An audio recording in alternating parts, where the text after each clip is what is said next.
கரெக்டாக இந்த இடம் தான். இந்த லோவில் வச்சிங்கன்னா மோஸ்ட்லி ப்ரொடெக்டட் தான்.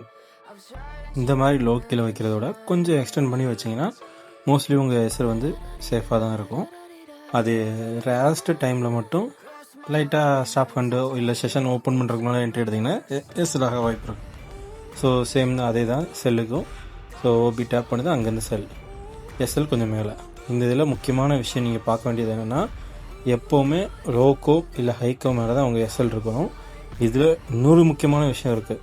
அது என்னென்னா, நீங்கள் எடுக்கிற என்ட்ரியை உங்கள் ப்ரோக்கரோ இல்லை பாஃபர்மோட ப்ரோக்கரோ அவங்களோட ஸ்ப்ரெட்டு வந்து கண்டிப்பாக எக்ஸ்ட்ரா இருக்கும். ஸோ அந்த ஸ்ப்ரெட்டை நீங்கள் கால்குலேட் பண்ணியும் அதுக்கேற்றாப்புலையும் உங்கள் எஸ்எல்லை நீங்கள் ப்ளேஸ் பண்ணுற மாதிரி இருக்கும்.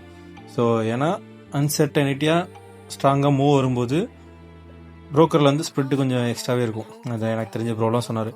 யூஎஸ்டி காரில் என்ட்ரி போட்டார், 10 தான் இருந்துச்சு. டக்குன்னு 50 டக்குன்னு ஸ்பைக் அடிச்சுட்டு 50க்கு வந்துட்டு ரிட்டர்ன் ஆயிடுச்சு. ஸோ அந்த அன்சர்டனிட்டியில் நம்ம ஒன்றும் செய்ய முடியாது. மோஸ்ட்லி என்ட்ரி போகும்போது ஒன்ஸ் ஸ்டாப் ஹண்ட் நடந்ததுக்கப்புறம் திரும்ப போங்க, அது கொஞ்சம் உங்களுக்கு பெட்டராகவே இருக்கும். ஸோ அவ்வளோதான் இந்த வீடியோ.